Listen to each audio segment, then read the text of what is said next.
مساء الفل عليكم واهلا وسهلا بيكم في حلقه جديده من في السين مع محمدين محمد صلاح ومحمد عرفة.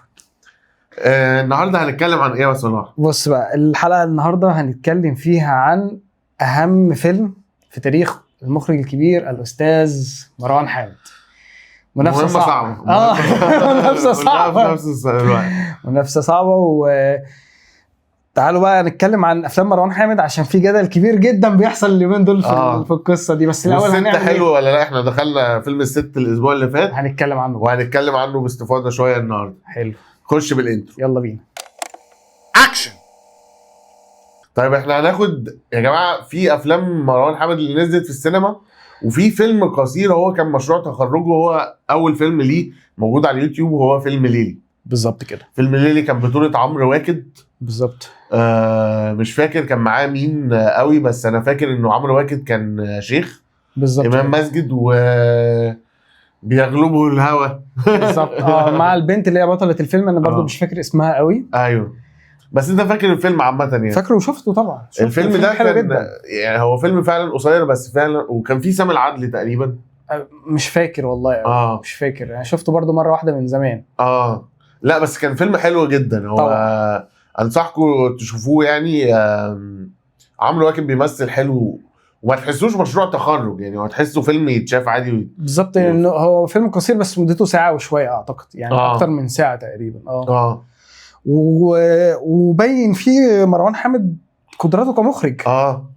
يعني اللي شفتوه في عمارة يعقوبيان ده اول فيلم ليه، لا كان في قبله ليلي ده، شوفوه. وخد جوائز ولف مهرجانات كتير انا فاكر، وخد جوائز كتير كمان. بس طبعا هو عشان فيلم قصير مش هيخش معانا قوي في القايمه في القايمه، بس قلنا نذكره. اول فيلم بقى رسمي اللي اخرجه مروان حامد وهو عنده 26 سنه، فيلم عمارة يعقوبيان. انا لسه شايفه يوم راس السنه.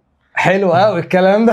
بس كنت بسمع معاهم، انا حافظه اصلا من كتر ما اتفرجت عليه. اوكي، الفيلم ده قعد فيلمي المفضل لفتره طويله. طبعا لحد ما جه فيلم تاني لمروان حامد. حلو. ما بص يا جماعه بقى، احنا هنتكلم كده عن فيلم مروان حامد لحد ما هنوصل في اخر المسابقه دي ايه هو احلى واهم فيلم في تاريخ مروان حامد. عمارة يعقوبيان ايه ما له وما عليه.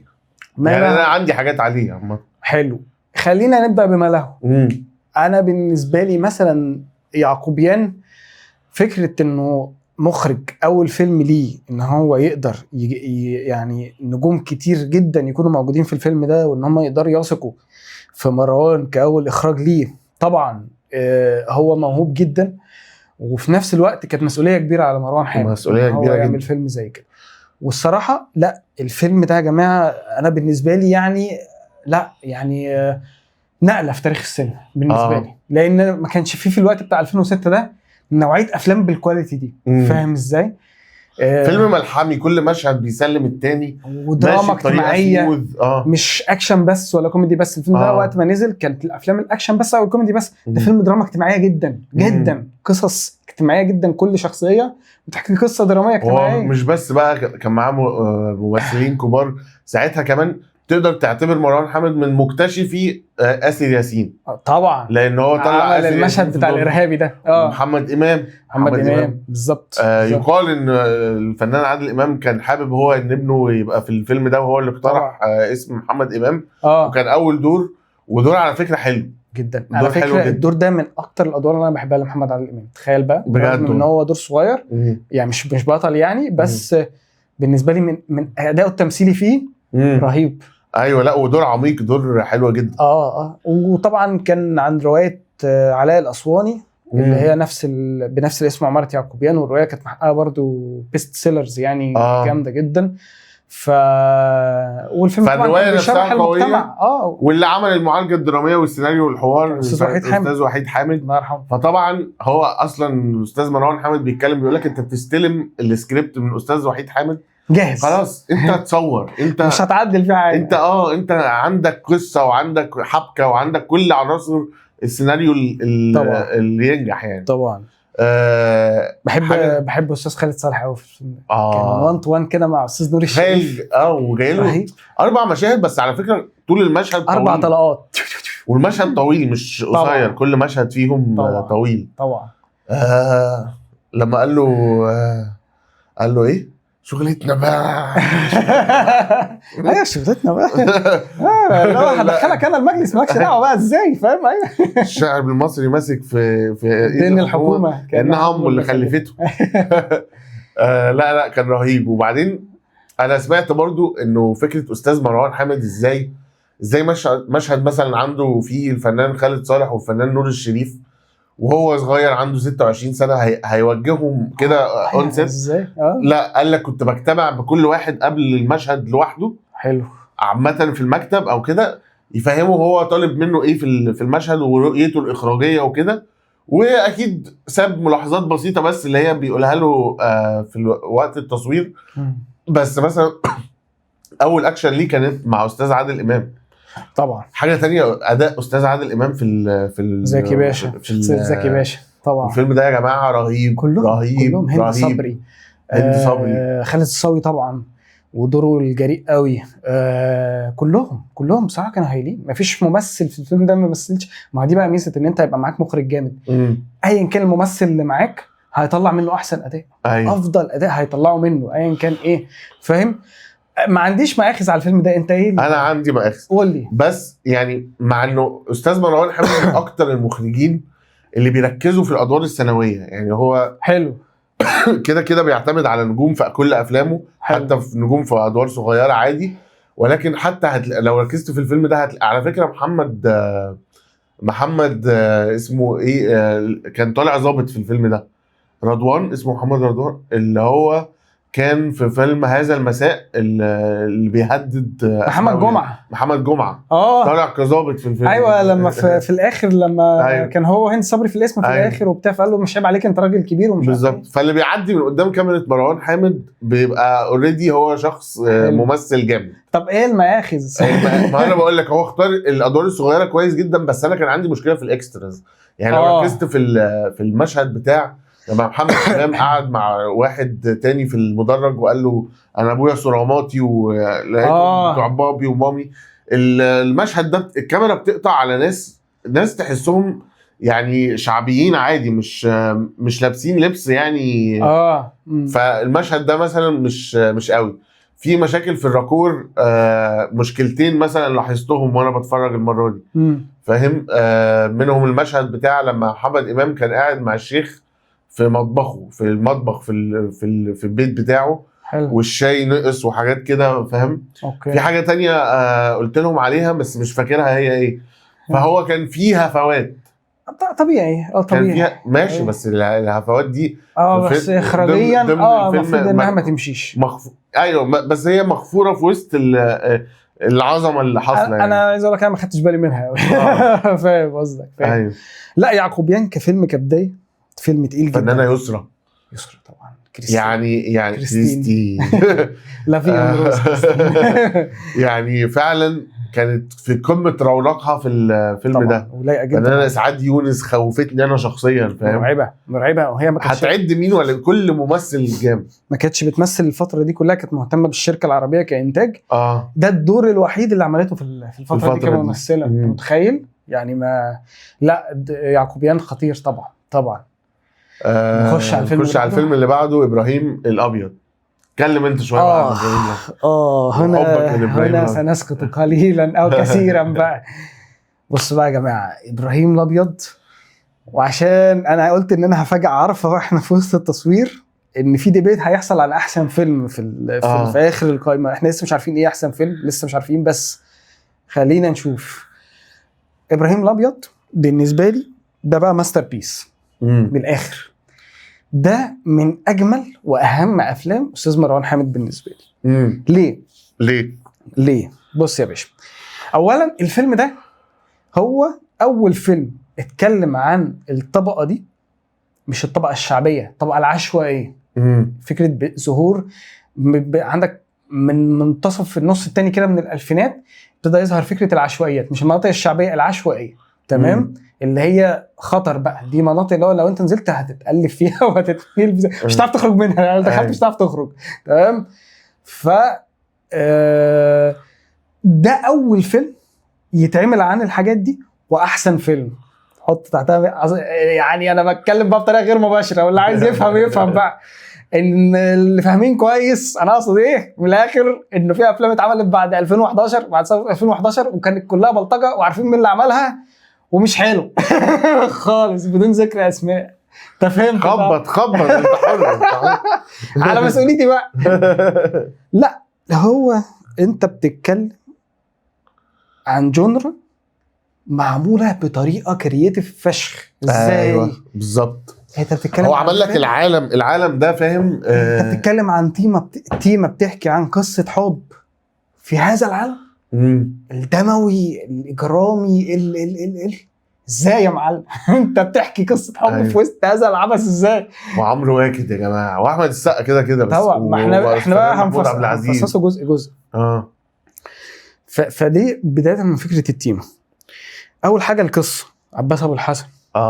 يا لهوي ازاي كتبها اصلا؟ يعني انت بتشوفه دلوقتي في حوارات مع عباس، حكى بقى ازاي؟ قول. هو بقى حكى بقى ان هم والدته عيلته يعني عندهم مصنع زي ملابس او غزل ونسيج او حاجه زي كده، فعباس بيدير المصنع ده. فكان بيتعامل مع العمال اللي في المصنع، فالعمال دول ساكنين في اماكن زي كده، مناطق شعبيه او حاجات زي كده، فبقى ياخد منهم يسمع حكاوي الناس، فبقى اكتشف ان في عالم لا عباس برضو من حته ايه كلاس يعني. فلا يفقه شيئا. بالظبط. انا بقول لك انت لما تتفرج عليه تحس ان هو من طبقه يعني مختلفه متوسطه يعني. فابتدى بقى يسمع الحكاوي دي لحد ما جات له فكره ابراهيم الابيض. فقعد بقى يكتب بيقولوا ان هو خد وقته في الكتابه وعرضه على ناس كتير جدا. الفيلم اتعمل في 10 سنين الفيلم معمول يعني فكرته بدات من سنه 2000 نزل 2009 يعني 9 سنين. فاهم ازاي؟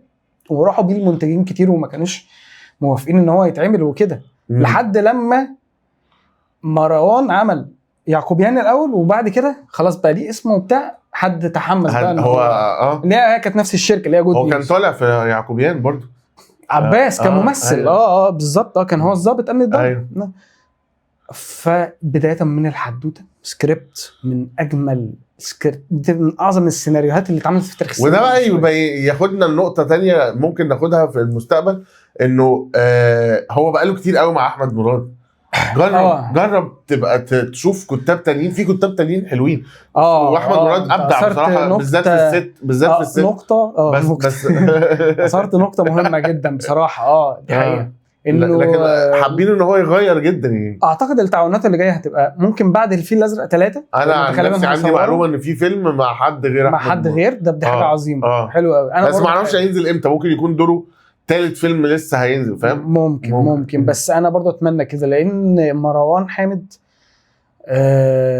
لازم يغير شويه يعني. انا اتبسطت جدا انه في الست غير مدير التصوير بقى عبد السلام موسى. عبد السلام موسى انا حضرت له، ده عظيم جدا، ده رهيب. رهيب برضه. مش احمد المرسي. واحمد المرسي طبعا استاذ كبير وعظيم، بس قصدي غير. فاعتقد ان هو الفتره اللي جايه هيبتدي يغير. عايزين حابين جدا نشوف. فانت عندك بدايه من الحدوته في ابراهيم الابيض، الموسيقى التصويريه عشان نزيه دي من اعظم بقى الساوند تراكس اللي اتعملت رهيب في تاريخ السينما بالنسبه لي يعني. طبعا لا الاداءات التمثيليه في مزيكا تانية بتاعت فيلم تاني برضو جامده قوي. طبعا هنتكلم عنها، هنوصل لها يا ريس. فدي نقطه. الاداء التمثيلي بقى طبعا عمرو واكد اساسي. عمرو واكد ياما ناس قالت ده اهم دور بلطجي عمله حد في تاريخ السينما المصريه، واتفق وهو نفسه عمل دور البلطجي 3 مرات، فاكر؟ لو كلهم مختلفين. في جنة الشياطين وفي دم الغزال وفي ابراهيم الابيض، وكلهم مش شبه بعض. دي صناعه الممثل بقى. عندك احمد السقا بقى. انا عايز بقى اتكلم عن احمد السقا بقى. احمد السقا في الفيلم ده يا لهوي عظيم طبعا. جدا طبعا. جدا، وعامل الشخصيه حلوه جدا. ومش ده احمد السقا على فكره، لا ده ابراهيم، وعامل الدور حلو جدا جدا جدا جدا. وكانت المشاهد الوان تو وان ما بينه وما بين عشري، لا يا نهار اسود.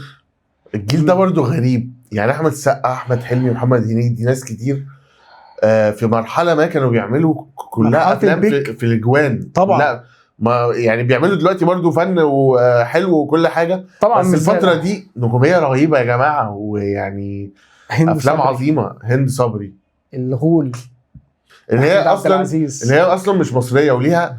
يعني كان واحد صاحبي برضو ممثل احمد الشربيني كان جاب لي مره حته من فيلم كده وهي بتكلم اللي هو الفنان محمود عبد العزيز فوق الجبل او حاجه زي كده وحركه ايديها وما اعرفش ايه وبتاع معلمه طبعا معلمه.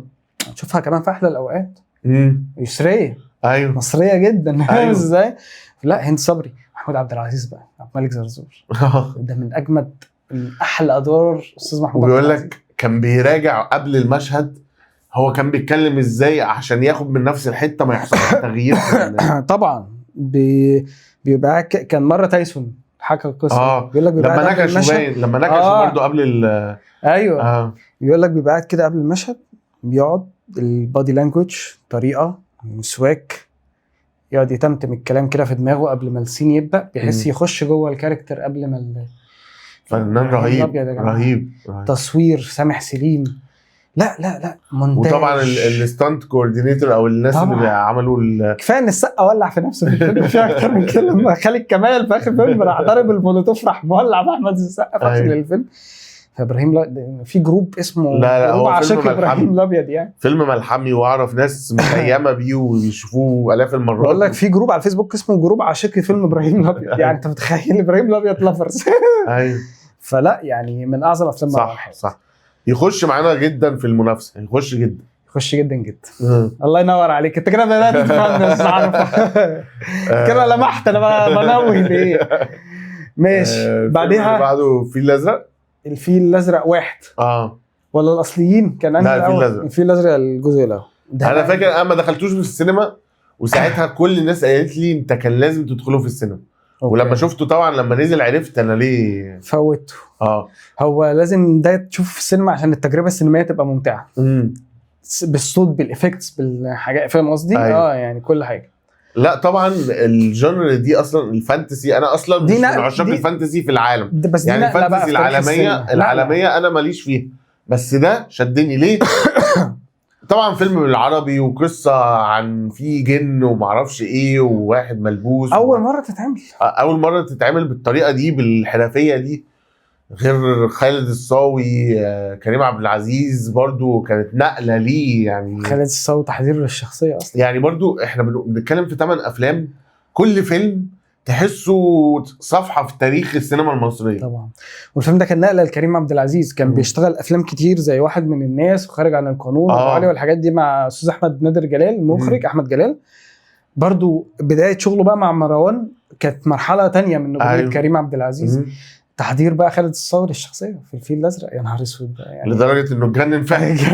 الناس كلها تقول لك ما يرجعش طبيعي من بعدها. لا يعني لا فنان رهيب طبعا. لا بس برضه كان عن روايه هو عن روايه الفيل الازرق وبيقول لك انه في الروايه دي كان عارف لما كريم عبد العزيز كان بيقرا لبلبه وكان بيقرا برضه بيحلل تصرفات محمد شاهين لما قال له 90% عندك ضعف جنسي. أيوة. ده كان بيعملها كتير في الروايه ما عملهاش كتير في الفيلم. لو كان عملها في الفيلم كتير كانت هتبقى حلوه قوي. ايوه ما هو انا ما قريتش الروايه بس تخيلتها كده هتبقى حلوه يعني. فاهم قصدك. ما هو بقى قال لك ايه يعني لازم برضه عشان ده فيلم فبيختصروا شويه هو الفيلم برضه ساعتين. ايوه اعتقد الفيل الازرق ساعتين وربع حاجه كده. ومشاهد الفانتسي والتخيلات فاجوالت بقى ان انت ده لما بياخد المخدرات ودخل في التريب فاجوالت ده كان حلو قوي. وعلى عليه في الفيل الازرق 2 كمان. طبعا الجرافيكس كانت حلوه قوي بتاعت الفيجواله كانت حلوه جدا جدا جدا والاستعراضات والدرامز والقرود والحيوانات اللي بتطلع دي ام تي شيرين رضا. لا اللي كانت بتقول الدي ام تي ده واحده اسمها مش فاكر اسمها. ماشي لا انا بتكلم على ايوه عارفها اسمها ايه نادين ايه هحاول افتكر اسمها بس انا عارفها يعني الممثله دي. لا بتكلم على شيرين رضا بقى اللي كانت بتعمل التاتو برضه. لا رهيبه كانت عامله الشخصيه حلوه جدا. ايوه جدا جدا. فايكون برضه فيلم ايقوني. محمد ممدوح الدكتور لما كان طالع الدكتور المستفز وهو بيلقح وهو بيرمي كلام جرأة دكتور مدفوع. اللي ما ظهرتش قوي يعني هي ظهرت بس مش قوي في الفيلم ده نيلي كريم بس ظهرت في الجزء اللي بعده بالظبط كان دورها اكبر في الجزء اللي بعده. لا طبعا الفيل الازرق يعني نقله برضه في تاريخ السينما بالنسبه لي يعني فيلم وينافس معانا وبحب قوي، بحب قوي لما في مع خالد الصاوي بيتجنن عليهم في الاول وبتاع، يقول لك ده بينها هتبقى حاله الموسم. حاله الموسم اللي هو حته لازم تظهر في التريلر، فاهم؟ على راي شربيني صح، لازم دي تجيبك، فاهم؟ دي هتجيبك، دي هتبقى حاله الموسم. طبعا. لا خالد الصاوي رهيب، خالد الصاوي مرعب لا حتى برضه المشاهد اللي هو لما بيقول لهم ملح ملح فاجر بغير. لا يا عم، لا حد مذاكر بقى، مذاكر. دي متعة التمثيل عارف. بس بقى يؤخذ عليه ان الدور ده اثر عليه نفسيا، اكيد طبعا، لان انت كممثل مطالب ان انت تقمص الدور بس لحد معين على سلامك النفسي. بالظبط، مش مطالب ابدا ان انت تتجنن او ان انت تروح في حته تشت او مش عايز اقول لك برضو للدرجات دي. هو برضو اللي اثر بعد كده على خالد الصاوي مشاكل صحيه اكتر من هو تعب وكان بياخد كورتيزون وبتاع وحاجات في ظهره ومشاكل في عنده في الاحبال الصوتيه وحاجات كده. بس هو وبرضو كان عنده فيروس سي، كل ده كان مأثر عليه يعني. مش قصدي اقول لك ان الفيلم لوحده، بس الفيلم اثر بجزء. لا اثر وهو طلع واتكلم. ايوه صح. نخش على الاصليين. كنت عايز تقول حاجه تاني؟ لا كنت هنقل برضو على اللي بعده. حلو. الاصليين ده فيلم اول ما دخلته انبهرت بيه بس ما فهمتوش. بص بقى، الفيلم ده انا اتفرجت عليه 3 مرات اول مشاهده ليه هتحس انه عادي، انه يعني قصه عاديه ماشي، وواحد بيشتغل موظف في بنك وناس عايزين يجندوه عشان مصلحه الوطن. لو خدته من اللير اللي هو الاولاني العادي حلو، لا اتفرج بقى عليه مره واثنين وثلاثه زي ما انت ما قلت، هتفهمه اكتر. وتفهم ان الفيلم ده ليه بعد فلسفي رهيب. بيتكلم بقى في نواحي كتير قوي في الحياه. الناحيه مثلا الاستهلاكيه، شفت اول مشهد بيفتح بيه الفيلم هو في السوبر ماركت. مصممين مفيش سوبر ماركت كده بالطول ده بالسيمتريه، مصممين. ولما طلبوا بيتزا في البيت هي ومطلعين الفنانه كندا علوش تخينه مليانه شويه، وبيصرفوا مصاريف في حاجات عبيطه فاهم طول الوقت ومش عارف ايه. فكره ان احنا بقينا في عالم استهلاكي بشكل بشع. كل حاجه مجتمع استهلاكي. فكره القطيع ان الناس كلها والتدجين ايوه بالظبط، فاهم ازاي. وفكره انه برضو فكره ان في بعض الناس بتتبنى النظريه بتاعت ان في جهات او منظمات معينه هي اللي بتحكم العالم بالظبط اكبر من اي انظمه. في الاخر يا جماعه بيتكلم على هذه المنظومات بالزبط. او هذه النظريه اللي في عقول حتى لو في انظمه سياسيه ممكن تسكت لا في منظمات خفيه بتحكم العالم اقوى من اي نظام. هو بيتكلم في الفرديه دي بالظبط، هل هو معاها هل هو ضدها، هو بيطرحها بالظبط، رماها كده ومشي. لكن هو ما يبينش في الفيلم هو معاها ولا ضدها، هو بس الفيلم سسبنس وفي شغل فكره التحكم في الناس. بالظبط، ان هم كل المنتجات اللي انت بتستهلكها كل دي موجهه ليك. كل حاجه انت بتستهلكها من بيتك لعربيتك للسوشيال ميديا للسوبر ماركت للمش عارف ايه، كل حاجه موجهه ان انت تستهلك ايه وما تستهلكش ايه، تعرف ايه وما تعرفش ايه، تعمل انت تحس ان انت متساق. زي ما انت قلت كده فكره التدجين، احنا فراخ كده ويلا كده، فاهم ازاي. فيلم عظيم واندر ريتد جدا. اندر ريتد لانه زي ما بقول لك مش سهل تفهمه من اول مره، لازم تقرا عنه تسمع عنه بتاع عشان تستسيغ. من احلى الحاجات في الفيلم ده ايه؟ التصوير الكادرات الحمراء والمش عارف ايه والشعر اللي بتاعت المولد والشعر اللي كانت بتقوله برضو منى شلبي، انا الحياه انا الموت طبعا. منى شلبي عايزين نتكلم عن منى شلبي في الفيلم ده. رهيبه برضو الفيلم دي حاجه هو بيلمس في حته المصريات وارسنا الفرعوني طبعا. انه بيقول ان في اسرار في السكه دي، بس هو ما بيوضحش قوي الاسرار دي بالظبط. هو بيقول ان في اسرار في السكه دي زي ايه مثلا؟ يعني لو يعني انت فهمني النقطه دي اكتر. يعني هو بيجيب لك منى شلبي هي اصلا عالمه بتبحث في العالم ده فرعوني، وبيقول لك ما اعرفش ان اللوتس ده كانوا بياخدوه بيروحوا عالم تاني وما اعرفش ايه وبتاع.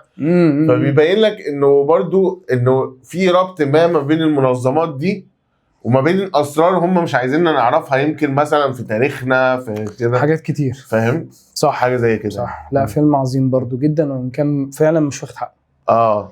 حلو. بعديه الفيل الازرق 2 اعتقد. تهيألي الفيل الازرق 2. اول حاجه بصراحه ما حبيتوش زي الفيل الازرق 1 قوي. عشان كده انا محتار، طب هل يعملوا الفيل الازرق 3؟ طب ما استاذ مروان ما تشوف اكيد في ورق تاني غير الفيل الازرق. يعني عشان مش عاشق للفانتزي عامه، فاهم؟ وللرعب كمان، يعني هو فانتزي انا ما رعب. بحبش افلام الرعب، انا ما بحبش افلام الرعب خالص، اللي هو هخاف فعلا ومفاكس. ايوه وتبقى بالليل بقى ايه، بس خلاص الفيلم هتروح الصاله، يا نهار اسود مش هروح لوحدي، مش هخش الحمام، مش هخش لوحدي بقى مين بره.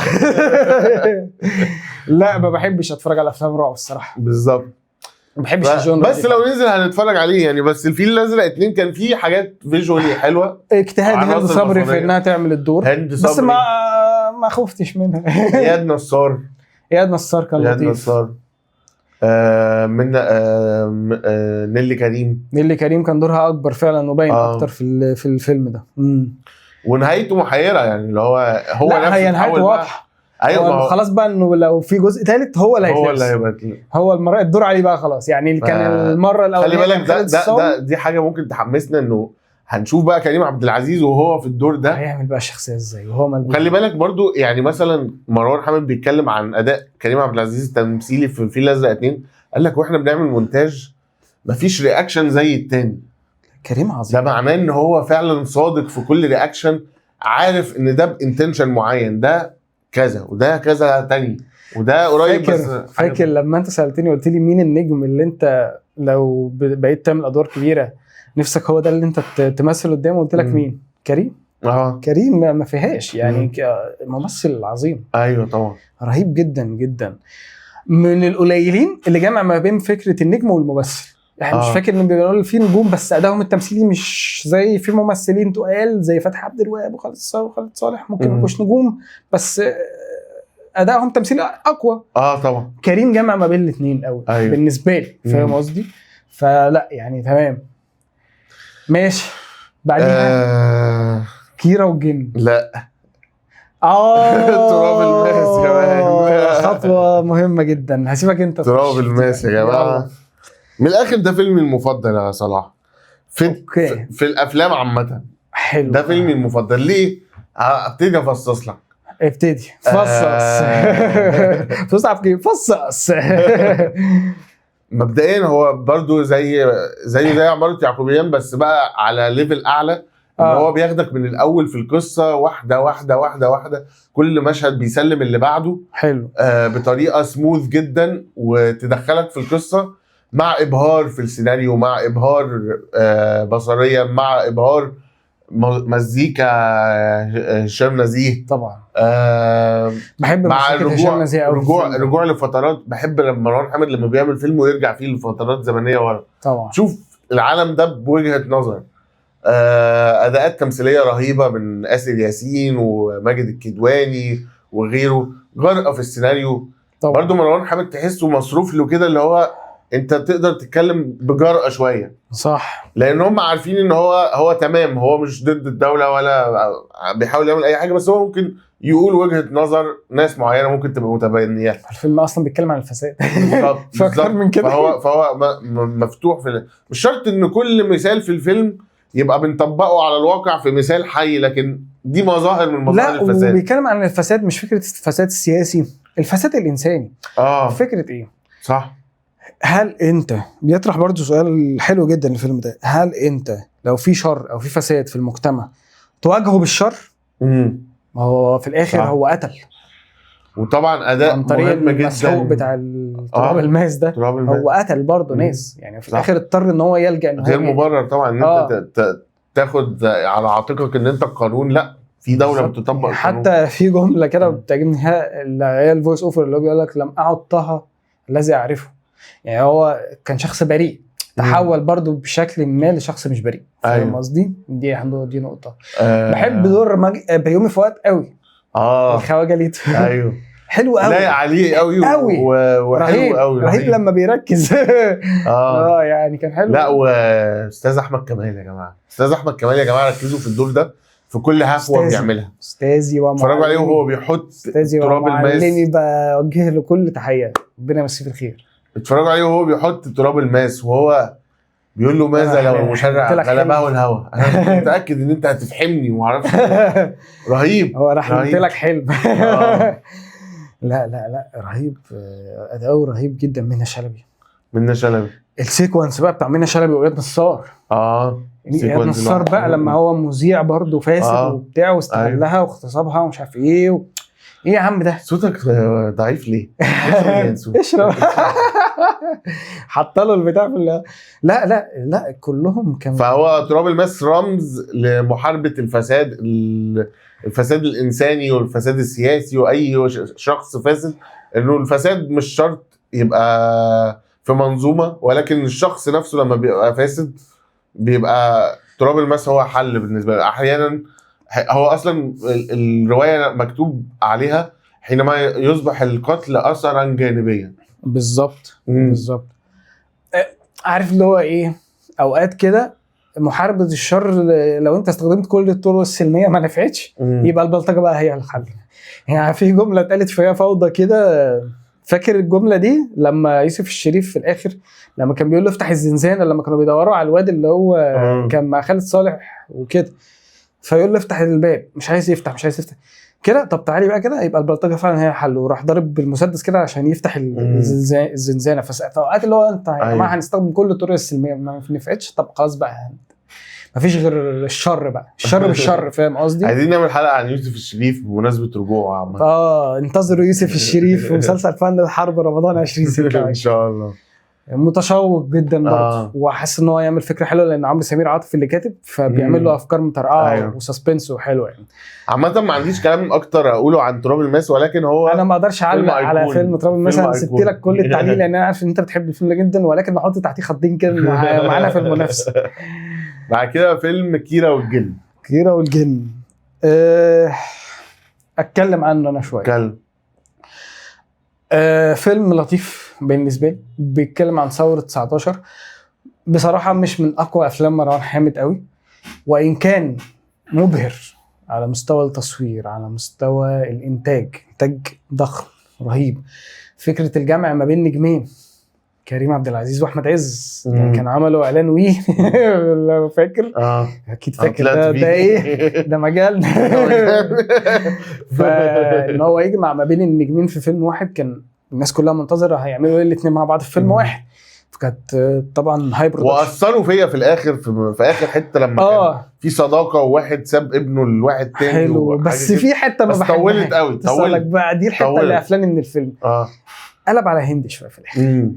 خد كام رصاصه عشان يموت وما وقعش. ايوه لا دي كانت اوفر قوي يا جماعه. يعني ما فيش حد خد باله من الموضوع ان هو اوفر شويه. لا اوفر شويه حاجه يعني تساؤل رهيب من ساعه ما شفت الفيلم ده، لان استاذ مروان بيركز في ادق التفاصيل، فهو اكيد شايف اكيد شايف ده، بس هو مختارها. هو مختار بقى مثلا قال لك مثلا هنخلي الحته دي خياليه شويه، مش واقعيه، لان لو هتتكلم كواقعيا هو واخد كام رصاصه والمفروض انه كان وقع يعني بالظبط. يعني خلاص وقع كريم عبد العزيز، المفروض كان وقع خلاص. فضل مكمل يعافر ويضرب ويعافر مين بعدها بالسكينه لحد ما. بس حاجه حبيتها برضو قصه حب كريم عبد العزيز مع البنت الانجليزيه كانت جميله. كانت قصه حب حلوه قوي، لكن كاحداث تاريخيه برضو مشاهد الفلاش باك، مشاهد ثوره 19 كانت حلوه قوي. بقيه المجموعه بقى سيد رجب لما خانهم في الاخر وباعهم للانجليز. احمد مالك كان حلو جدا، كان لما بيقعد برضو المشاهد اللي بينه وبين كريم عبد العزيز يقول له انا نفسي ابقى زيك يا كيرة وبتاع. المشاهد كانت حلوه قوي. علي قاسم كان طالع من الصم والبكم وكان عامل الدور حلو. هند صبري طبعا رهيب. في حد كان عامل دور صغير قوي بس كان حلو قوي، اللي هو تامر نبيل، كان عامل اخو هند صبري اللي كان عايز يقتلها. ايوه هو قتلها تقريبا، هي ماتت. قتلها اعتقد. فلا يعني كان فيلم حلو برضو، بس بالنسبه لي بصراحه مش من الفيفوريتس يعني، مش من افلام الاستاذ مروان المفضله يعني. ما طولش عليك، قول طول فيلم الست. انا عملت حلقه مخصوص شوفوها في التشانل عندنا، كانت ريفيو صغير كده عن فيلم الست يا جماعه، بس انا هتحدث عنه برضو. هنتحدث عنه، خلينا برضو الفيلم ليه عامل ضجه يا جماعه؟ يا صلاح؟ بص بقى، انا دي النقطه اللي اتكلمت فيها قبل ريفيو الفيلم. مبدئيا الست ان انت هتمسك ام كلثوم ده لوحده هيعمل ضجه، لان هي كده كده ايقونه. دي حاجه. الحاجه الثانيه ان طبعا انا قلت ده في الفيديو بتاع الريفيو الصغير اللي انا عملته عن الفيلم، انه منى زكي يا جماعه لا، في حملات مقصوده دايما.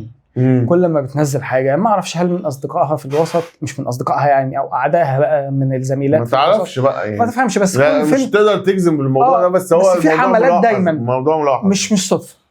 لا مستحيل يكون صدفه. قبلها في تحت الوصاية حصل نفس الجدل، وهو طلع على فشوش من بوستر قال لك دي رحله 404 رحله 404 مش عارف ايه. كل عمل ينزل لمنى زكي مؤخرا يقلب الدنيا ويحصل عليه هجمات رهيبه. تتفرج على الفيلم ما فيهوش حاجه، يقول لك فيلم مثير للجدل، فيلم مش عارف ايه. يا جدعان انتوا مش شايف افلام السبعينات؟ افلام على فكره يا جماعه والله العظيم كل افلام الالفينات دي ما فيهاش حاجه. هات لي اتخن فيلم جريء في الالفينات ما فيهوش حاجه، ما فيهوش حاجه مقارنه بالافلام اللي كانت بتتعمل في السبعينات مثلا. افلام اللي هي العربيه المصريه، افلام مش الافلام الاجنبي طبعا، بس بتكلم عن الافلام المصريه كانت اجرأ من كده بكتير. فكلها زيطه وكلها بتطلع على فشوش. تتفرج على فيلم ما فيهوش حاجه. فده جانب انه فيه هجوم على منى زكي شخصيا. طبعا فيه هجوم على منى زكي شخصيا، دي حاجه. الحاجه الثانيه زي ما انت قلت عشان الست ام كلثوم ايقونه طبعا، وعشان هي منى زكي يا جماعه مش شبه ام كلثوم، ولكن هي احسن من يؤدي هذا الدور في التوقيت الحالي. ليه؟ لان هي عندها الكاريزما وعندها التقل اللي تعمل واحده بشخصيه ام كلثوم، بعيدا عن جزئيه الشكل.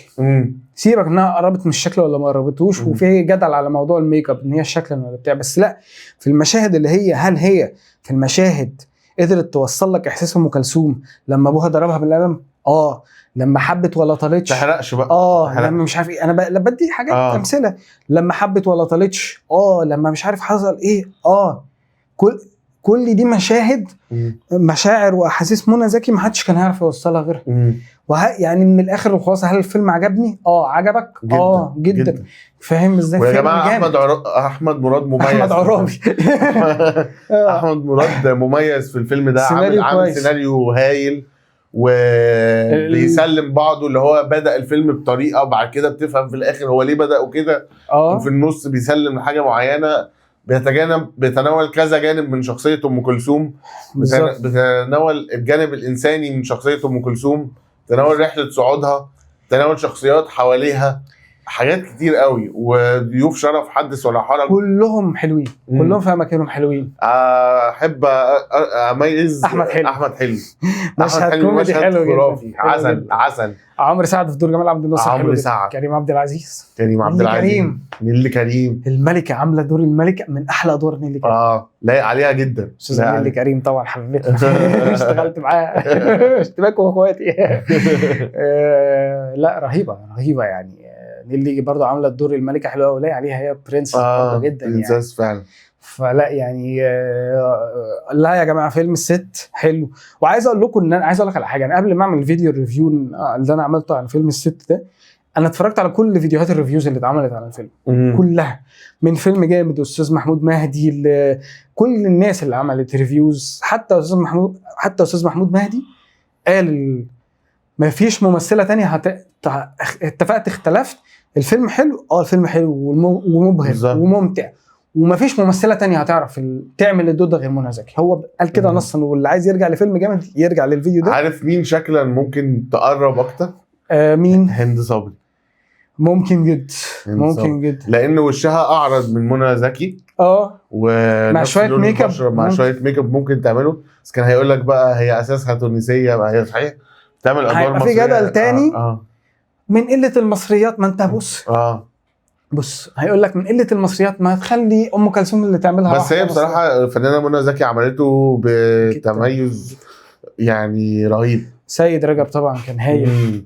احمد خالد صالح الله ينور عليك. صديقنا احمد رضوان. برافو يا رضوان. جداً يعني ظهور مميز وانطلاقه ان شاء الله لادوار كتير جايه. طبعا زي ما بقول لك ما فيش حد بيعدي من قدام كاميرا استاذ مروان غير وهو ممثل جامد. تخيل ده بقى خد دور كبير. الكاستنج بتاع الاجانب، بتاع مشهد الحفله اللي في الاول كان كلهم جدا. انا حتى الواد اللي وقع ام كلثوم في اول الفيلم ده من على الستيج لا بس الحادثه معروفه عادي ما هو الناس عارفين. انا كنت فاكره اجنبي، ما اعرفش ان هو عربي حتى ولا أيوه. بيتكلم عربي يعني، حتى برضه يديك سسبنس كده، هو الواد ده اجنبي ولا أيوه. عربي ولا وانت قلت لي او الفيلم بيبقى طالما استاذ مروان مركز معاه كده يبقى هيعمل حاجه. هيعمل حاجه. اصل هو اشمعنى هو جايب الجمهور كله، ومركز مع ده كل شويه، لونج شوت على الجمهور كله، وجايب كلوز على الواد ده وماشي معاه، يبقى الواد ده هيعمل حاجه. دي طريقه حكي جميله قوي، الفيلم بيشدك من اول لحظه، وبادئين يا جماعه كده من فرنسا، حفلتها في فرنسا وبتاع يعني. رهيبه. حلوه جدا جدا. طيب نيجي بقى دخلنا على اللحظه الحاسمه.